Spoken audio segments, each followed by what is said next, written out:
get to that point.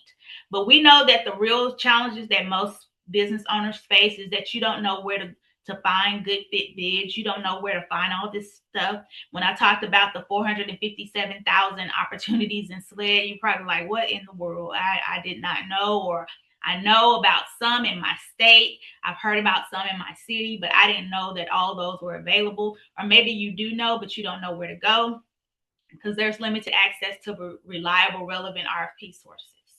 Maybe you struggle with terminology and formats and you're confused about the RFPs, RFQs, NACE codes, and submission requirements. All the submission requirements, although there are common themes, each agency will require different things, and those can get kind of confusing. Being compliant with what they're asking can be a little bit overwhelming.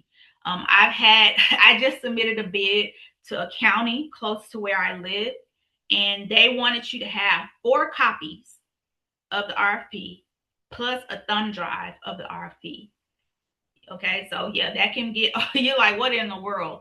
Okay, so yeah, different agencies will require different things, and you have to make sure you meet it if you even want to pass the first stage of the proposal. You can get overwhelmed by the proposal process, especially if you're a solo or small team.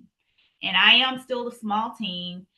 I have a little bit of advantage because I've been doing this for a long time. But when I talk to my clients, they get overwhelmed and they are saying, I just don't have time to do proposals. So I've actually started writing proposals for them because they just don't have the time to do it. A lot of us lack readiness, and that leads to lost chances. A lot of the things that we talked about in the previous slide, maybe you're not checking all the boxes, and so you miss deadlines because you're scrambling to get your insurance. You're scrambling to get your certifications. So I always preach to my clients, let's stay ready so we don't have to get ready. Let's go ahead and get, while we're waiting on the right opportunity to come along, let's go ahead and get our insurance. Let's go ahead and get certified. Let's go ahead and get, our capability statements. We call it a go bag, which I liken to when a woman is pregnant and she's in her 9th month, she's got her bag already ready.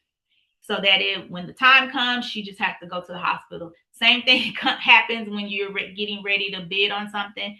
You're going to get that opportunity. It's going to come your way. We're not scrambling to get ready. You already have everything packed up and ready to go. So when I send you that great opportunity, all you got to do is just go with it, okay? Because we don't want you to miss a deadline or say, man, I wish I had been ready with this.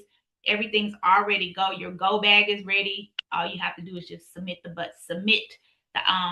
solicitation. But all this can be a challenge and it can be overwhelming, but you don't have to do it alone, because what you don't know can cost you. I always put this one in here because this one hurts my heart. This was a solicitation that we saw a couple of months ago, maybe a year or so ago, but this was for the state of Illinois. Okay, so again, this is public procurement. So anytime a state spends money, they have to publicize it. So this was a IT solicitation. And what happened was they put out a small business set aside for IT procurement acquisition services, which means that they were looking for a small business to help them find IT services. They wanted a small business to help them find an IT vendor, evaluate the proposals, write the contracts, and do all that. They submitted this twice. They put it out there twice in the market. No small businesses applied for it. So they tried once, no small businesses applied for it. They tried a second time, no small businesses applied for it. So they had to end up giving it to a large company called Gartner. And if you work in the IT space, you've heard of Gartner before. The value of this contract, which it hurts my heart to even talk about this, $3 million. So a small business missed out on a $3 million contract because they did not know, they were not aware, or they did not put in a bid on this. And this happened in the state of Illinois. So what the state of Illinois did is they went into a contract with a larger company, because it says here at the bottom, the agency has twice published an agency-specific small business set-aside solicitation for these services. The initial attempt, which opened on October 23rd, 2024, received no proposals. So the solicitation has been republished and is under evaluation. Additionally, the agency plans to leverage a participation contract through NASPO. So they tried to give it to a small business, and no small business responded to it.